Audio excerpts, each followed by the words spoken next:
Hindi mo pinipili ang problema. Sino ba naman ang gusto ng problema? Wala.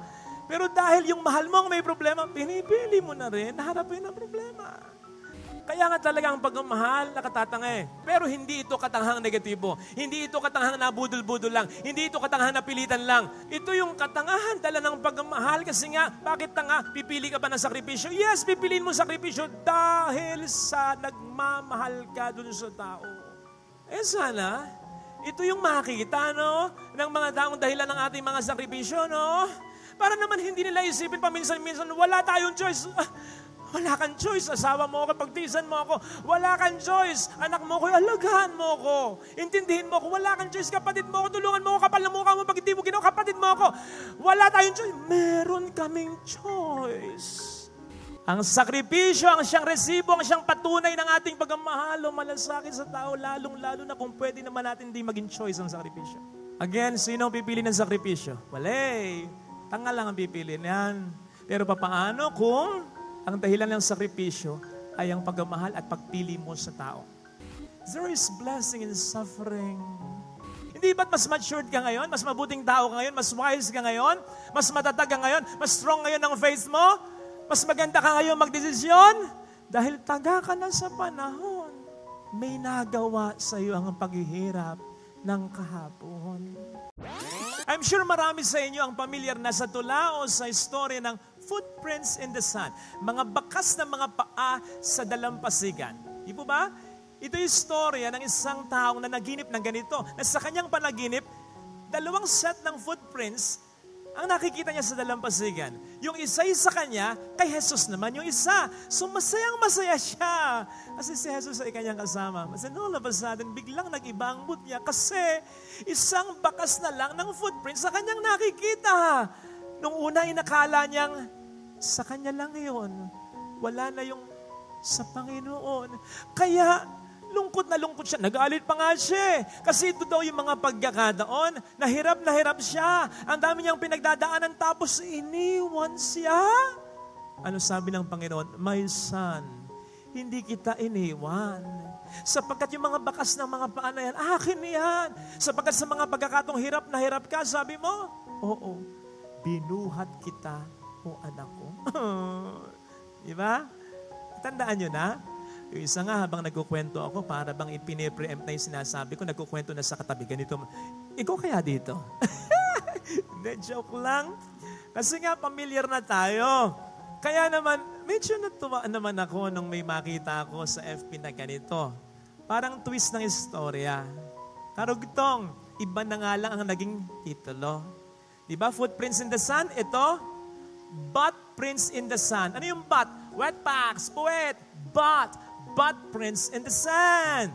Bakit naggaganon? Ito yon. Basahin ko ha. One night I had a wondrous dream. One set of footprints. Ito pa yon. There was seen the footprints of my precious Lord, but mine were not along the shore. But then some stranger prints appeared, and I asked the Lord, what have we here? Those prints are large and round and neat, but Lord, they are too big for feet. My child, he said in somber tones, for miles I carried you alone. I challenged you to walk in faith, but you refused and made me wait. You disobeyed, you would not grow. The walk of faith, you would not know. So I got tired, I got fed up, and so I dropped you on your butt. Parang hindi nyo nag-gets. Ganire, diba? Tangan-tangan nga siya ng Panginoon, buhat-buhat nga siya. Okay lang naman. Aba, nasyarapen. Ayaw nang bumaba. Ayaw nang maglakad. Sinuswerte. Kaya naman si Jesus, siya raw ay binagsak. Kwang-kwak. Una, puwet sa dalampasigan. Kaya nga ang title ay hindi na footprints in the sun, but prints in the sun. O kaya, footprints in the sun. Seriously? Kung siseryosohin natin, ano? Ang Diyos ba'y napapagod? Hindi. Ibabagsak ba tayo ni Lord? Hindi rin. Pero may punto. Yung kwento. Pwede naman tayong yakapin at buhatin ng Panginoon all day, all night. Hindi siya maghihirap. Kaya niya ang lahat. But life is and should not be like that. Ang buhay sa mundo ay hindi pasyarap. Kailangan mo mag-stand up, you need to rise. Kailangan mo magtiyaga, magsikap, magbanat ng buto, tumayo sa iyong sariling mga paa. Ganyan ang buhay dito sa mundo. Kaya nga kung itutuloy po natin yung kwento, ang sabi dito ay, because in life, there comes a time when one must fight and one must climb, when one must rise and take a stand or leave their footprints in the sun. Sinabi ko po ito kasi parang ganito ang pinapakita sa atin ng ating Panginoong Jesucristo. Sa Ebanghelyo, tampok ang pagbabagong anyo ng ating Panginoon. Madalas kapag pinagninilayan ito, nagko-concentrate tayo sa temang yung glory, yung pagbabagong anyo, yun ang tatamuhin ni Jesus after His passion. Pagkatapos niyang mamatay, maghirap sa Kalbaryo. Amen? Tama yun. Pero wag natin kakalimutan, ang sinasabi din ng transfiguration ay hindi lamang ito yung glory na makakamit ni Kristo after His passion. Sinasabi din ng transfiguration, ito yung glory na iniwan, hinubad, sabi nga ni San Pablo, para sa atin ng Panginoon. When He became man, like us in all things but sin, something na meron siyang choice na hindi gawin. Hindi siya napilitan dito. Ginusto niya talaga ito. Pwede naman niyang iligtas ang tao nang hindi maghihirap sa Kalbaryo. So po pwedeng, ito yung sinasabi ko, kaugnay nung kinuwento ko, pwedeng siya'y nasa langit lang, pabebe sa mga anghel sa kalangitan, pinaglilingkuran, hindi yung maglilingkod dito sa kamunduhan. Pwede namang siya'y dyan na lang.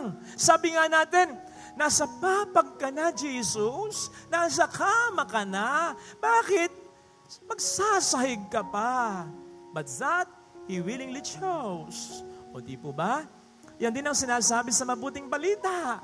Na sinabi ni Pedro kay Kristo, Panginoon, dito na lang po tayo.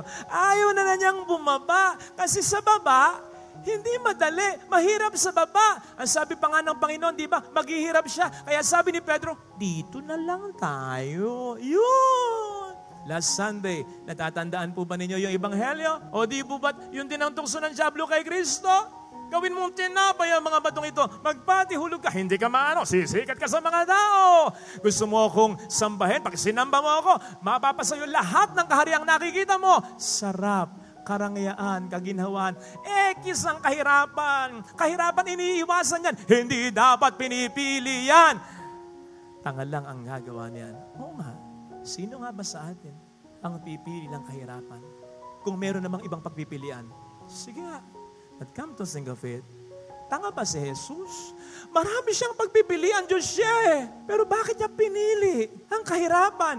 Meron siyang magandang nilalayon at dahilan. John 3:16, for God so loves the world, He gave His only begotten Son. May rason, may dahilan. Hindi sinabi, He just gave His only begotten Son. Para saan? Ewan ko, trip-trip lang. No! May dahilan.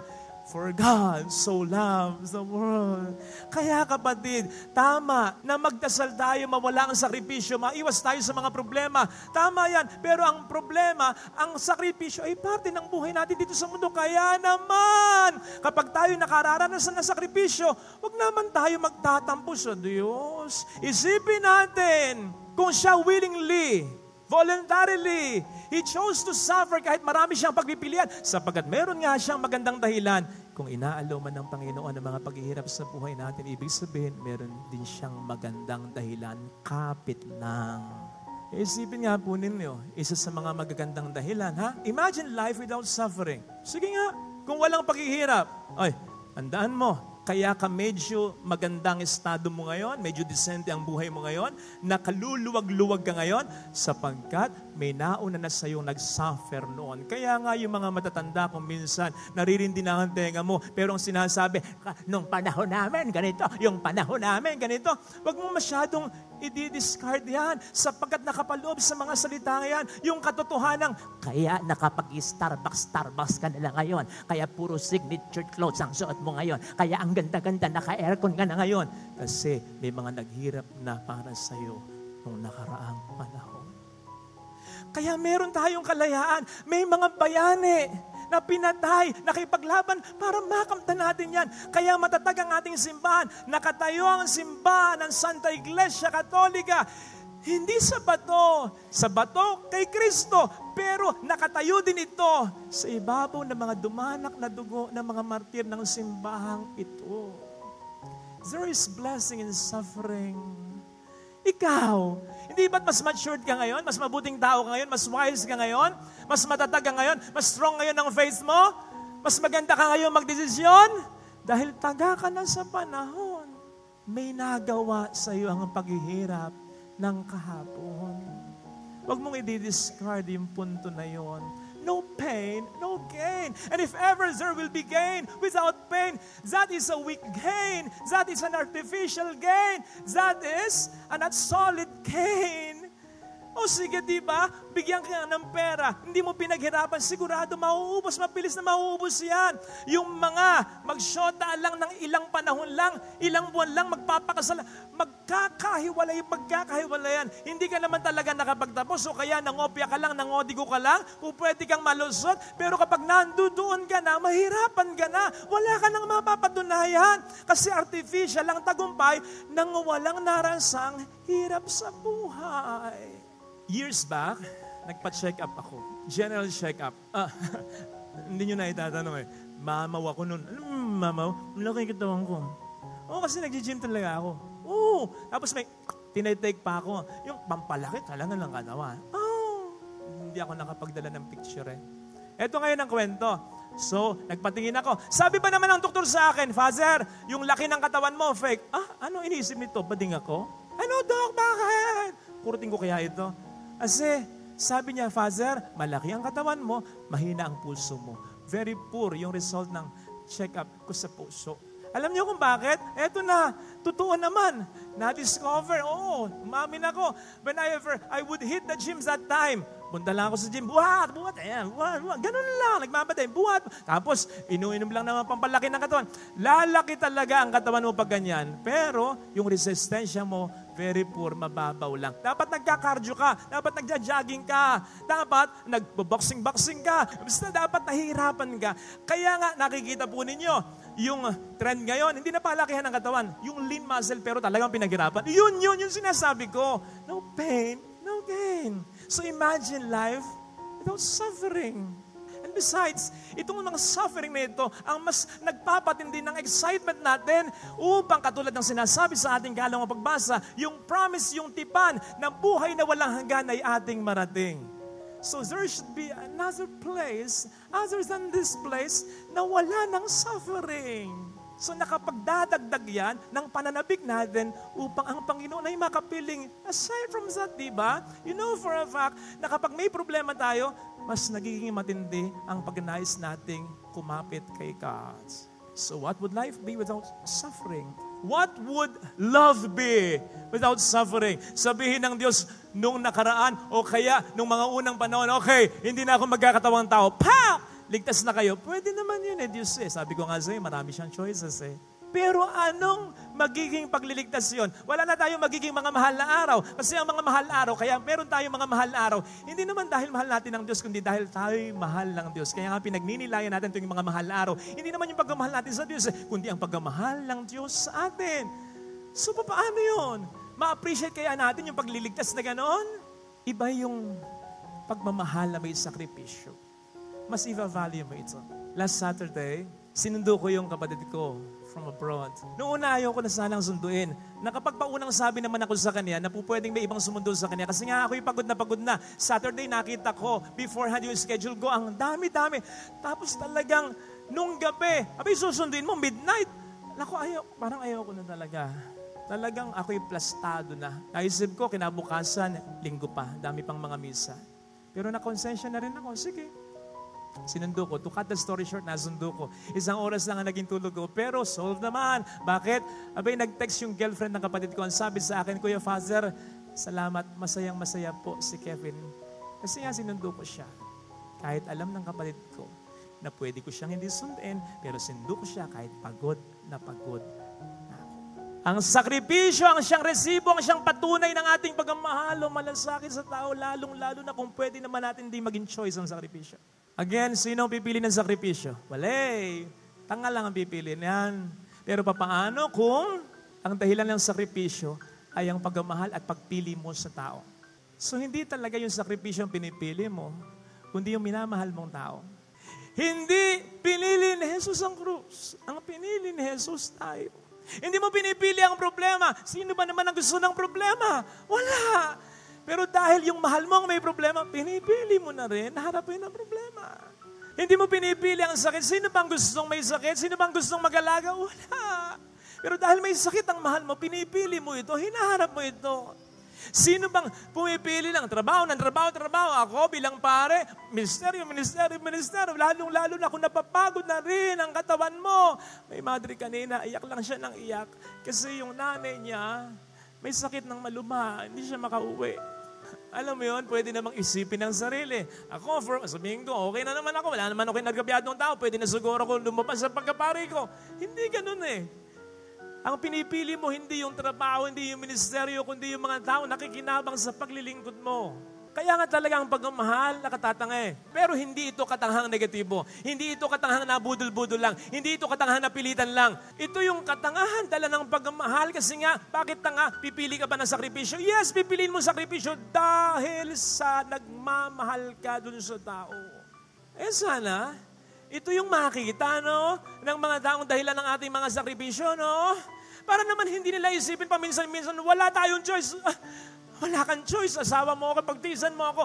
Wala kang choice. Anak mo ko, alagahan mo ako. Intindihin mo ako. Wala kang choice. Kapatid mo ako, tulungan mo ako. Kapal na mukha mo, pag hindi mo ginawa, kapatid mo ako.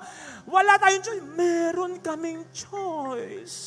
Hindi lahat ng asawa kasing bait ng asawa mo. Hindi lahat ng kapatid kasing bait ng kapatid mo. Hindi lahat ng anak kasing tino ng anak mo. Kaya kung ganyan ang anak mo, magpasalamat. Kaya ganyan ang asawa mo. Kung ganyan ang mahal mo, magpasalamat ka. Kasi pinili niya, hindi naman yung sakripisyo, kundi ikaw. It's just that, by choosing you, that has left him or her without any choice. Kasi hindi naman yung sakripisyo agad na pinipili niya, kundi ikaw. Hindi naman niya gustong pumili ng ibang asawa, ibang anak, ibang kapatid, ibang magulang. Ikaw. Ikaw talaga. Sana, ito'y kanilang makita para mapahalagahan nila ang ginagawa natin sa kanila. Sana, ito rin ang ating makita. Kapag dumadating yung pagkakataon na gusto natin mag-give up na, sabi nga, when you're about to quit, think first why you started. Bago mo tapusin ang lahat, kasi ikaw hirap na, isipin mo muna, in the first place, bakit ka nagsimula talaga? At malalaman mo yung sagot sa tanong mo, kung bakit naghihirap ka, kasi nga nagmamahal ka.